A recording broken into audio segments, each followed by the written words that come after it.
어떤 한 청년이 스프론저 목사님 찾아와서 대화 나눈 이야기 많이 들었을 건데요. 오늘 한 번 더 소개합니다. 한 청년이 스프론저 목사님 찾아와서 상담을 하면서 이런 이야기 했습니다. 목사님, 저는 교회에서 상처를 많이 받습니다. 목사님이 목회를 잘해서 우리 교회가 크고 은혜도 있지만 저는 참 저희 교회가 힘듭니다. 제가 교회에서 상처를 사람 때문에 많이 받는데 목사님 식견이 넓으시고 좋은 교회 집회도 많이 다니시니까 갈등이 없고 상처 없는 교회, 또 하나님의 뜻대로만 세워진 완전한 교회를 제게 좀 소개해 주시면 좋겠습니다. 소개 좀 해 주시죠. 그런 이야기를 했다고 그래요. 그때 슬퍼진 목사님이 이렇게 대답했다고 하죠. 형제님, 만약 그렇게 완전한 교회 찾으면 그 교회도 꼭 내게 좀 알려달라고. 나도 당장 그 교회로 옮기고 싶으니까 그런 교회 형제님이 찾으면 내게 좀 알려달라고 했다고 그래요. 그러면서 스프론저 목사님이 청년에게, 그리고 내가 꼭 한 가지 부탁했는데 그 완전한 교회, 좋은 교회 찾으면은 형제님은 절대 그 교회에 오지 말라고. 형제님이 그 교회에 오는 순간 그 교회의 완전함이 다 깨질 테니까 형제님은 그 교회 오지 말라고 그런 이야기 했다고 그래요. 괴테가 말했습니다. 태초부터 세상에 처음부터 갈등이 있었더라고요. 여러분, 모든 모임, 모든 관계에는 갈등이 존재합니다. 우리들 관계에서도, 인간관계에서도 갈등이 존재해요. 멀리 떨어져 있을 때는 또 그나마 좀 나을 수 있습니다. 그리워하는 사이도 될 수 있어요. 종종 만나면 반가운 사이가 됩니다. 그런데 우리 다 아시죠? 가까이 만나서 지내면 어려움이 생깁니다. 서로 다른 교회 다닐 때는 가끔 만났을 때는 좋습니다. 보고 싶기도 하고. 그런데 같은 교회, 또 같은 교회에서 성도의 삶을 교제를 나누고 같은 교회에서 목회자로 교육자로 만나면 그거 쉽지 않습니다. 갈등이 있습니다. 그 이유가 뭘까요? 저는 단순하다고 생각해요. 저는 이거라고 생각합니다. 왜냐? 우리가 서로 다른 사람들이기 때문에 그렇습니다. 우리가 서로 다르니까 맞지 않습니다. 그런데요, 하나님이 우리를 그렇게 지었습니다. 우리의 키도 다르잖아요.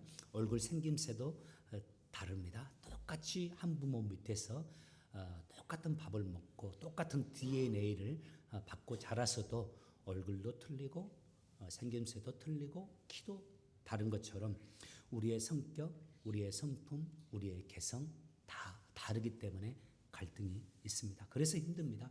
그래서 사랑하는 부부 두 사람 그렇게 만났어도 갈등하잖아요. 어렵잖아요. 친구도 갈등합니다.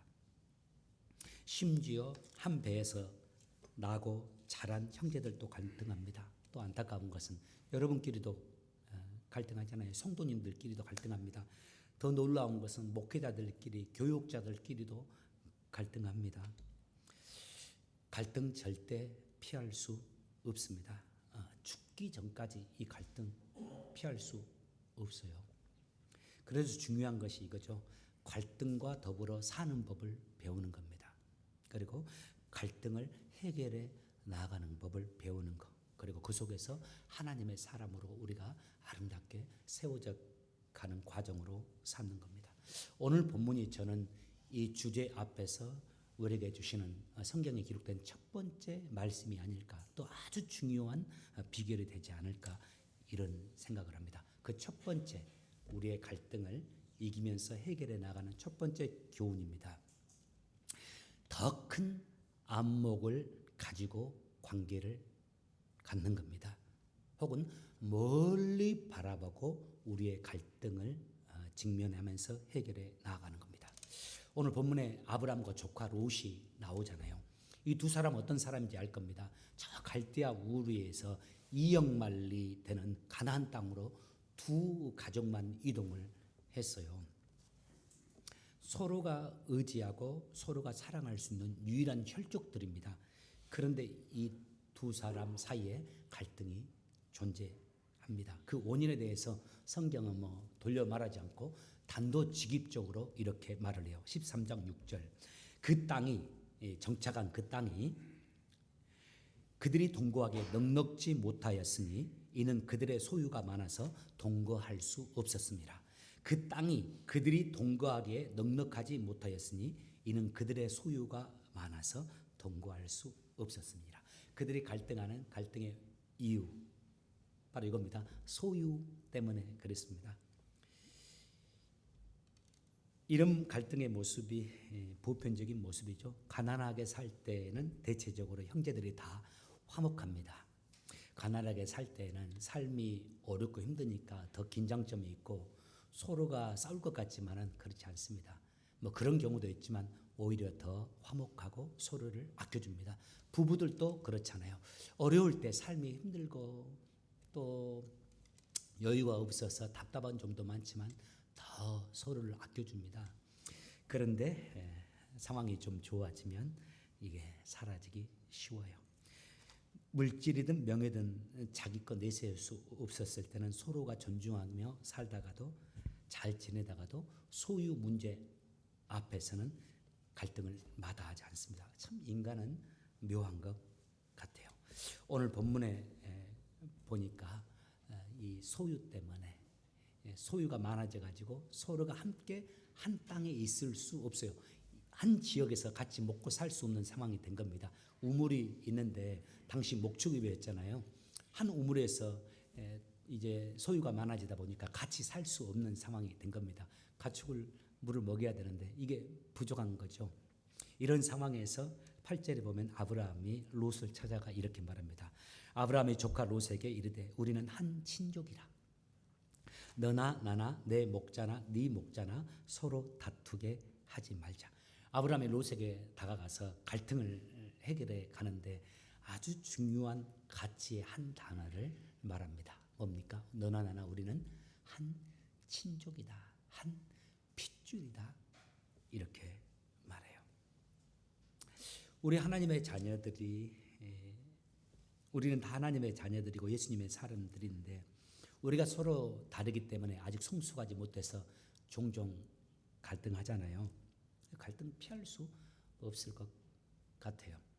그런데 그런 우리에게 때로 안타까운 것이 하나 있습니다. 우리가 인생의 큰 그림을 놓쳐버릴 때가 있어요. 갈등이 생겼을 때. 하나님의 사람으로서 중요한 것이 무엇일까를 깊이 생각하면서 이 갈등의 순간을 헤쳐나가야 하는데 그냥 그러지 못하고 우리의 혈기, 우리 본능에 따라서 말하고 행동해 버리는 겁니다. 우리가 그렇게 하고 나서 후회하잖아요. 가장 정말 중요한 것을 놓쳐버리고 하나님의 뜻을 이루지 못하는 인생이 돼요. 이거 정말 안타깝잖아요. 그런데 더 안타까운 것이 하나 있습니다. 뭘까요? 이런 어리석은 우리의 행동을 자꾸 반복하는 것이 더 안타까운 거예요. 이 갈등의 상황이 아브람과 롯 사이에 그리고 두 집안 사이에 생기게 되었는데 이 갈등의 상황을 묘사하는 오늘 본문에 이상한 구절이 하나 있습니다. 이 구절은 굳이 들어가지 않아도 성경의 저자가 되신 하나님이 굳이 넣지 않아도 되는 구절 같은데 하나님이 이렇게 삽입을 해 놓았어요.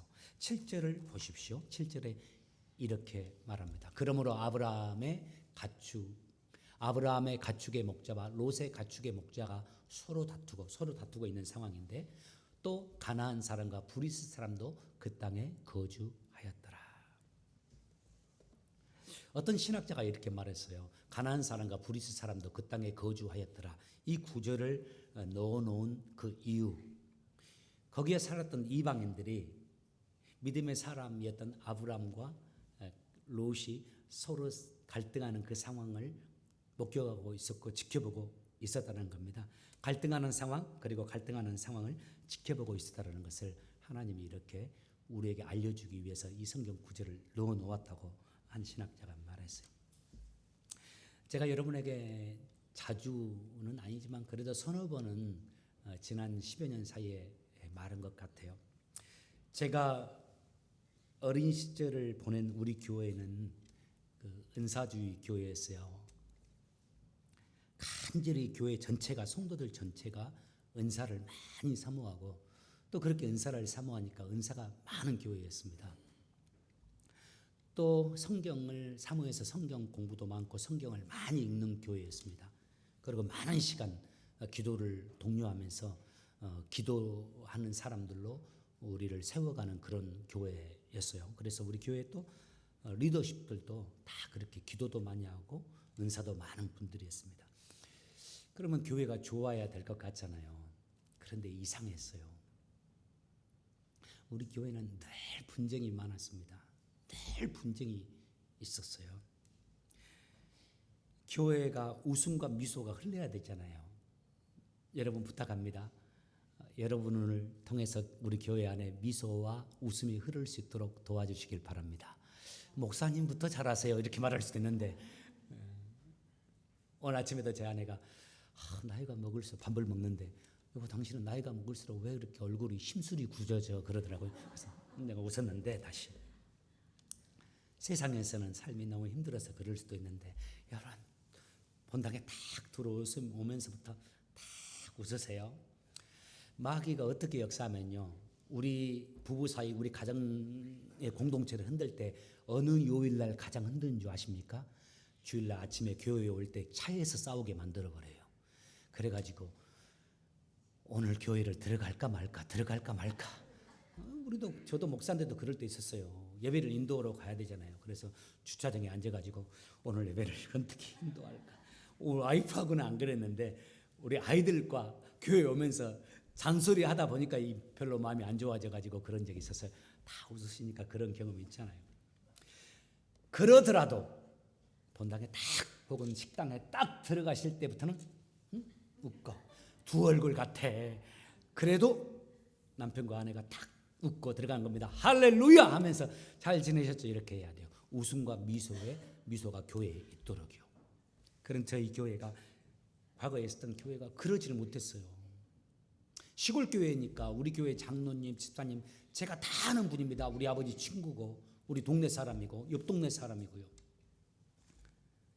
그래서 한 사람 한 사람 장로님들, 집사님들 보면 다 좋은 분인데, 이상하게 교회만 들어오면 인상이 변하고 자세가 달라져요.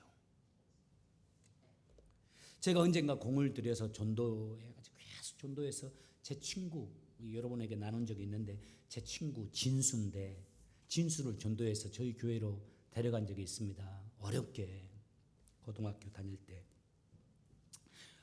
그 교회도, 우리 시골 교회도 예배 드리고 나서 옆에 식당에 가서 밥을 먹었거든요. 그런데 그날 점심 먹다가 교회 안에도 큰 소리가 났어요. 진수가 그러더라고요. 오늘야 나는 이래서 교회 안 다녀. 그래서 제가 하나님 앞에 속이 상해서 막 기도하면서 울었어요. 근데 속이 상한 것은, 더 속이 상한 것은 우리의 이런 모습, 우리 교회가 이렇다라는 것을 그 친구뿐만 아니라 그 교회 지역에, 우리 지역의 모든 불신자들도 다 알고 있었다라는 겁니다. 그래서 교회가 또 싸웠대, 또 목사 바뀌었대, 이 가십거리가 되었어요. 하나님의 이름이 땅에 떨어지는 거죠. 하나님의 명예가 더럽혀지는 거예요. 우리가 예수님을 만났지만, 기도도 많이 하지만, 성경도 많이 알지만, 주의 일도 하고는 있지만 아직 비성숙한 겁니다. 그래서 이런 일들이 일어나는 거죠. 제가 그런 교회에서 자랐기 때문에 여러분에게도 말씀 여러 번 드린 것처럼, 이 목회기도, 목회자가 하나님 나는 이런 목회하게 해주세요 하는 기도를 목회기도라고 하는데, 그 목회기도 가운데 지금도 하는 기도, 어렸을 때부터 지금까지 하는 기도 중에 하나, 하나님 저는 싸우지 않는 목회하게 해주세요. 하나님 저는 성도님들과 싸우는 목회하지 않도록 도와주시고, 우리 교회는 성도들이 싸우지 않는 교회 되게 해주세요. 이런 기도 날 드리고 있어요. 저와 당의 장로님들과 싸우지 않도록 하나님 도와주세요. 저 지금도 그렇게 기도합니다. 또 하나님, 또 우리가 교회 안에서 제일 갈등하기 쉬운 우리 성도들, 제가 여러분들과는 갈등 잘 안 할 수 있어요. 우리 담임 목사님과 부교역자들이 갈등하기 쉬워요. 이게 정말 힘듭니다. 시집살이 해보신 분들 아시죠? 이게 고부간 사이하고 비슷합니다. 이거 진짜로. 여러분 모르실 거예요. 목사님들끼리니까 다 좋은 것 같죠? 안 그렇습니다. 정말 이거 어렵습니다. 그래서 저도 목사님, 하나님께 기도하길, 하나님 우리 부목사님이 저 부목사님들이 저를 보고 고개를 절레절레 흔들지 않도록 도와주세요. 제가 이 부교역자 생활 18년을 했는데 저는 우리 목사님들하고 다 죽었습니다. 진짜 하나님이 내게 주신 복이라고 생각해요. 그런데 우리 목사님들 보면 일부는 우리 모시고 있던 우리 담임 목사님들에 의해서 고개를 절레절레 흔들며 안 보더라고요. 저도 이제 하나님 앞에 부교육자 할 때부터 하나님, 저는 담임 목사 할 때 우리 부목사님들이 저보고 이렇게 고개 절레절레 흔들지 않도록 도와주세요. 물론 모든 사람과 관계하지 못하는 부교육자들은 어디를 가든 안 됩니다. 그런데 이제 좋은 분들, 괜찮은 분들 있잖아요. 그런 분들에게는 잘 지낼 수 있도록, 그래서 이 잘 지내는 이게 성도님들과에게도 흘러가서 성도님들끼리도 잘 지낼 수 있는 그런 목회하게 해주세요. 기도를 했어요. 지금까지는 그러면 노력했는데 여러분 아시다시피 좋았잖아요. 우리 목사님들 떠나신 분들 이렇게 종종 오는데 이제 이렇게 잠시 지나간 목사님들 해보니까 7분 되더라고요. 몇 개월만 사역하고 갔더라도 그분들 다 해보니까 다 이렇게 해보면 종종 만나거나 이야기를 해보면 그리워해요, 저희 교회. 그리고 대부분의 분들이 제일 기억에 남는 교회라고, 여러분들이 잘해줘서 그런 건데 또 그분들이 훌륭해서 그렇습니다만은 이런 거죠. 정말 가까운 사람과 함께 하는 것 힘듭니다. 갈등, 우리에게 다가왔을 때 갈등 해결하는 거 힘듭니다. 피할 수 없는데요. 그때 우리가 첫 번째 꼭 기억하면서 형제 관계를 이루어갈 수 있는 교훈, 큰 안목으로 좀 우리의 관계를 보자라는 겁니다. 특별히 갈등이 우리에게 다가왔을 때 항상 더 중요한 가치, 우리가 그리스도 안에서 형제고 자매라는 사실을 기억하면서 그 갈등의 순간을 넘어가자라는 그 말씀입니다. 두 번째, 이 갈등의 순간 우리에게 관계 속에서 어려움이 왔을 때 기억해야 할 말씀입니다. 이 마음이 힘든 그 관계를, 그 상황을 우리 마음의 지경을 넓히는 시간으로 삼자는 말씀이에요. 관계에 어려움이 생기고 갈등의 상황이 되면 우리 마음이 얼마나 힘듭니까? 우리가 세상 사람들처럼 할 말하고 헤어져 버리는 것 아니잖아요. 주님이 내게 그거 원치 않는다는 거 아니까 우리는 다 그러지는 않습니다. 그런데 얼마나 마음이 힘듭니까? 그런데 그때 우리가 기억해야 할 말씀, 그 마음이 힘들 때 우리 마음의 지경을 넓히는 훈련, 넓히는 시간으로, 넓히는 기회로 삼자라는 말씀이에요. 지금 아브람과 롯이 갈등하고 있잖아요. 그런데 이 갈등의 실마리를 푼 사람은 우리가 아는 바대로 다름 아닌 아브라함입니다. 아브라함이 직접 롯을 찾아가서 이렇게 말합니다. 8절입니다. 아브라함이 롯에게 이르되 우리는 한 친족이라 너나 나나 내 목자나 네 목자나 서로 다투게 하지 말자, 이렇게 말을 해요. 우리 문화뿐만 아니라 전통적인 유대 문화도 이런 상황, 갈등의 상황이 되면 이유 여하를 막론하고 대부분 아랫사람이 윗사람을 먼저 찾아가서 빌고 또 그 문제를 해결해가는 과정이 대부분 당연하죠. 그런데 본문에 보면 아브라함이 먼저 롯에게 가서 화해와 사랑의 마음을 가지고 접촉을 시도합니다.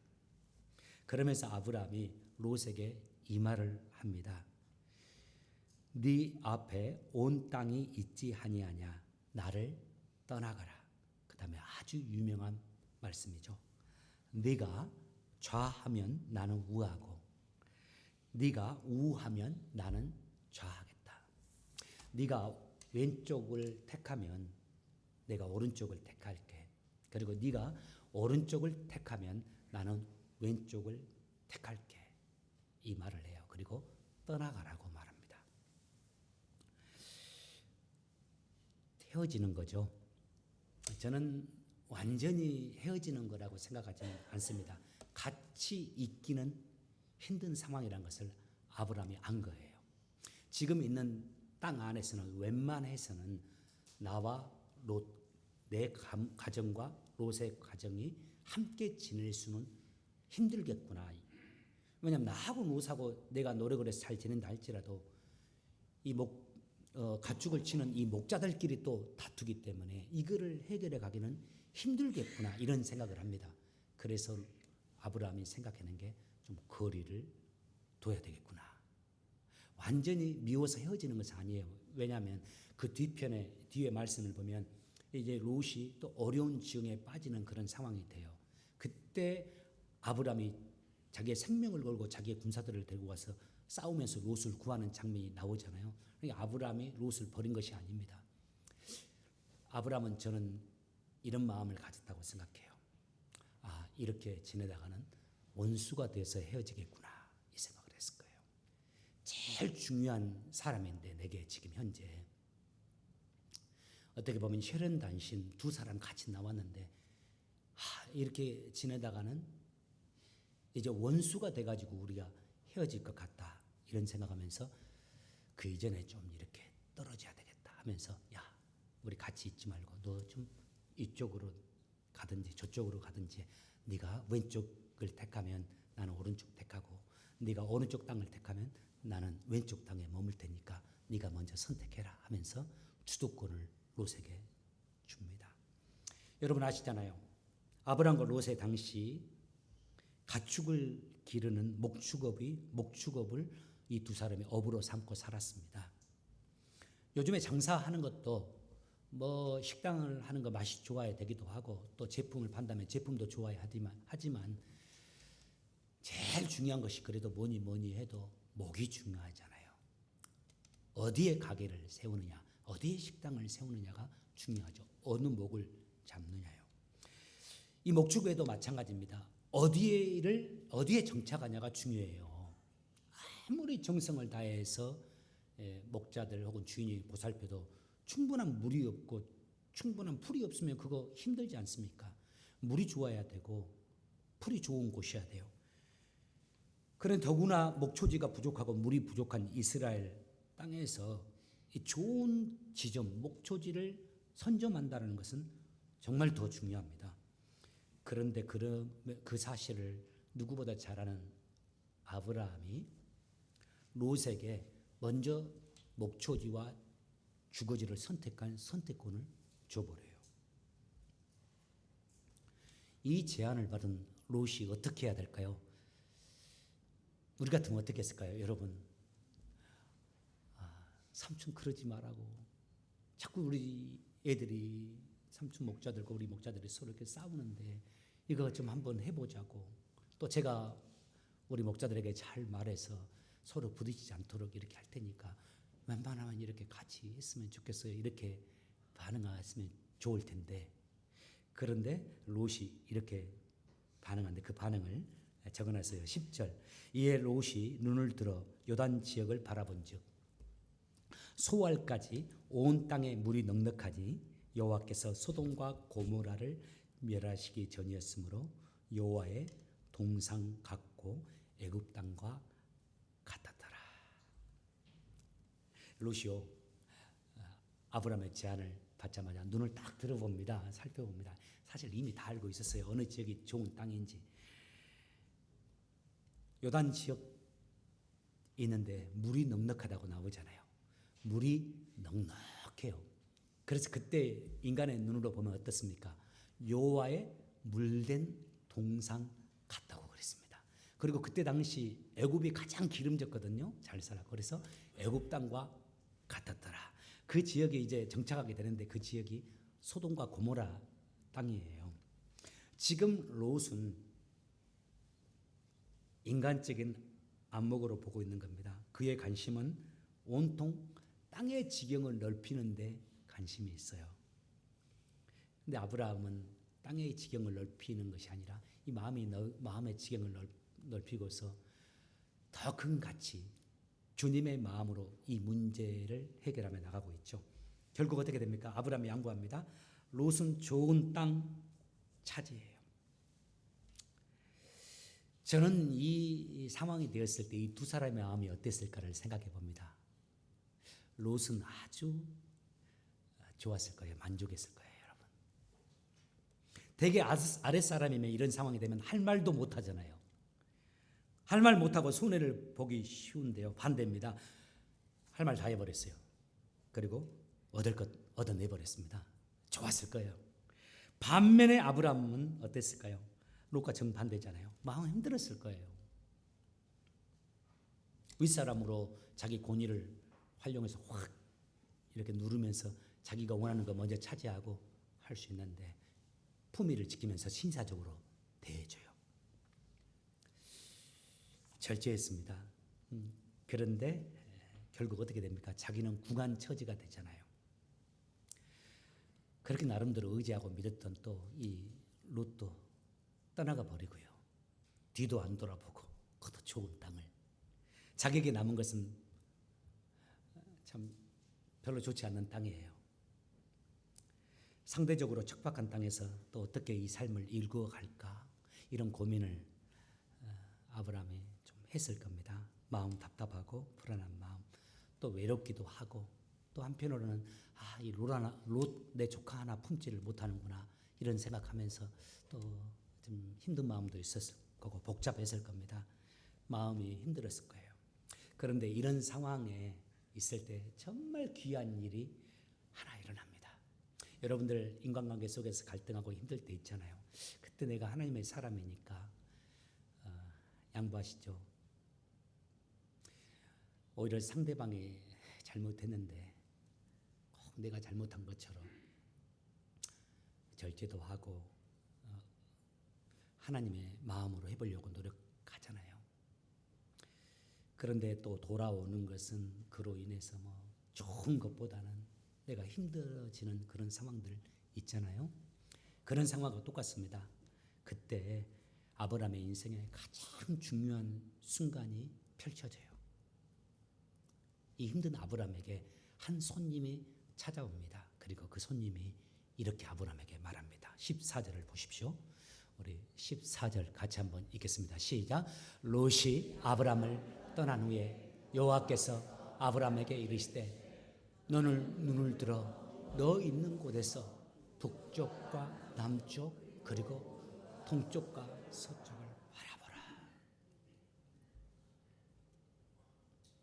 저는 오늘 본문의 사건에서 가장 중요한 구절이 14절이라고 생각합니다. 이 14절에서 가장 중요한 단어가 첫 번째 앞부분이에요. 롯이 아브라함을 떠난 후에 가장 힘들고 어려운 순간 아브라함이 그때 떠났는데 롯이 떠난 그 순간에 하나님이 아브라함을 찾아온 겁니다. 하나님이 늘 아브라함과 함께 하시지만 늘 아브라함에게 늘 말씀을 하시는 것은 아니잖아요. 우리 인생에도 하나님이 늘 우리와 함께하고 계시지만 하나님이 침묵하는 경우가 많잖아요. 우리가 믿지만 또 체험도 종종 하지만 하나님이 내게 말씀하지 않을 때가 있잖아요. 그런데 이렇게 진짜 힘들 때 하나님이 아브라함을 찾아오셨어요. 그리고 하나님이 이렇게 말씀하세요. 아브라함아 고개를 들으라고. 그리고 동서남북을 다 돌아보라고. 눈을 들으라고 고개를 들라고. 그리고 네 눈에 뭐가 보이느냐고. 어디까지 보이느냐고. 내가 약속한다고. 너에게 그리고 너의 후손에게 네 눈에 보이는 네가 보는 이 모든 땅 동쪽과 남쪽과 서쪽과 북쪽에 있는 모든 땅을 너에게 너의 후손에게 줄 것이다 하고 하나님이 약속을 해요. 이미 아브라함은 하나님의 축복의 통로가 되리라고 약속을 받았잖아요. 그런데 그 약속이 이루어지고 확증되기까지는 시간이 필요한 겁니다. 아브라함의 반응도 필요하고요. 그런데 오늘 이 과정을 통해서 하나님이 한 번 더 아브라함에게 분명히 말씀해 주는 겁니다. 너를 축복의 통로가 되게 해줄 것이라고. 이 모든 땅을 너에게 줄 것이고 후반부의 다른 구절을 보면 너의 후손에게도 이 땅을 다 줄 것이라고 말해요. 여러분 이 말씀 무엇을 의미할까요? 롯이 아브라함을 떠난 후에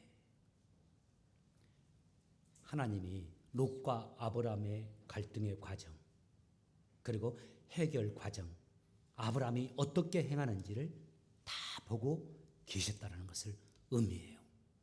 그리고 아브라함이 반응하고 그 갈등이 해결되는 그 시점이 되니까 하나님께서 그 시점을 나타날 시점을 보고 계시다가 그 때를 보고서 하나님이 적절하게 나타나신 겁니다. 저는 이때 이 하나님의 모습을 이 단어로 좀 제시하고 싶어요. 숨어 계시는 하나님. 뭐 신학적인 용어에 숨어 계신 하나님이라는 용어가 있는데 그 용어의 의미하고는 다르지만은 숨어 계시는 하나님도 이렇게 말하고 싶어요. 하나님이 우리 눈에 보이지 않지만 하나님이 언제나 우리를 이렇게 보고 계십니다. 우리가 억울함을 당할 때도 또 우리가 눈물 지을 때도 하나님이 보고 계시고 우리가 악한 일을 할 때에도 하나님은 여전히 우리를 보고 계십니다. 그래서 하나님이 아직 나타나지 않는다고 그래서 하나님의 부재로 여겨서는 안 됩니다. 늘 하나님은 우리를 지켜보고 계시고 하나님은 우리에게 나타날 타이밍을 보고 계시는 겁니다. 아브라함은 이 사건을 통해서 자신이 축복을 누릴 뿐만 아니라 축복을 유통하는 하나님의 사람이 된 겁니다. 오늘 말씀 적용하면서 이 말씀 마감하고 싶어요. 여러분, 우리가 갈등은 최대한 피해야 하죠. 특히 그리스도인들로서, 특히 오늘 아브람과 롯과 같이 그리스도 안에서 형제된 우리들, 저와 여러분, 또 여러분과 여러분 사이들. 그런데 함께 하다 보면 갈등 피할 수가 없습니다. 그때 우리가 갈등을 어쩔 수 없이 직면해야 하고 회피할 수는 없고 그 순간을 책임을 지고 나아가야 하는 겁니다. 이때 우리가 아브람처럼 행했으면 합니다. 항상 큰 눈으로 큰 그림을 보고서 큰 안목을 가지고서 우리들의 관계를 보는 것. 그리고 저를 비롯해서 우리 모두가 이 갈등의 상황들을 통해서 우리 마음의 지경이 더 넓어졌으면 좋겠어요. 웬만한 상황은 품을 수 있는 우리 마음이 되길 원합니다. 그렇지 않으면요, 하나님이 우리를 훈련시키기 위해서 똑같은 상황, 똑같은 사람을 또 만나게 하실 가능성이 많아요. 그때 하나님이 내게 좀 어렵고 힘든 관계를 허락하시면 그 시간을 내 마음의 지경을 넓히는 시간으로 하나님 앞에 나가서 기도하고 나를 살펴보는 것. 지나고 나서 내가 잘못했구나, 그때 이랬어야 되는 건데, 이것도 소중하지만 그보다는 이제는 그 갈등의 순간에 어려운 상황 속에 있을 때 지금 하나님이 내게 원하시는 게 뭘까? 그리고 내 마음은 이런데 나는 지금 어떻게 해야 될까? 하면서 내 마음을 살펴보고 이때 하나님이 원하시는 모습으로 내 마음을 넓혀가는 것. 그렇게 되면 우리를 축복의 통로로 부르신 하나님의 그 부르심, 우리의 삶을 통해서 아름답게 이루어질 것이고 그 안에서 우리는 더 존귀한 하나님의 사람이 될 뿐만 아니라 우리를 통해서 하나님이 흘려보내고자 하는 그 축복이 우리의 가정으로, 우리의 아내에게, 남편에게, 우리 자녀들에게, 그리고 함께한 우리 성도들에게 흘러가는 축복의 통로로서의 역할을 감당하는 우리 모두가 될 겁니다. 여러분, 그런 축복의 통로들 다 되시길 예수 이름으로 축원합니다. 아멘. 기도하겠습니다. 하나님, 저희들 간절히 하나님 앞에 구합니다. 저희들 주 안에서 사랑하고 서로 아끼며 살아가지만 때로 저희들 인생을 살아오면서 신앙생활을 하면서 우리의 지난 세월에 저희들이 부족해서 저희들이 또 아직 달라서 때로 갈등하고 아파하는 시간들을 보내기도 합니다. 또 앞으로도 그런 시간이 저희들에게 올 수도 있다는 생각을 갖습니다. 성령님, 그럴 때 저희들에게 주님의 눈으로, 주님의 안목으로 우리들의 관계를 바라볼 수 있는 그 은혜를 허락해 주시고 또 아브람처럼 마음의 지경을 넓혀주셔서 주님이 기뻐하는 모습으로 또 주님이 원하신 모습으로 우리의 마음을 지경을 넓혀서 우리를 향하신 하나님의 뜻이 이루어지는 그런 믿음의 길을 가는 하나님의 사람들이 되게 하여 주옵소서. 오늘도 주님 우리의 삶을 의탁하고 우리의 마음을 주께 의탁하며 예수님의 이름으로 기도합니다. 아멘. 우리 함께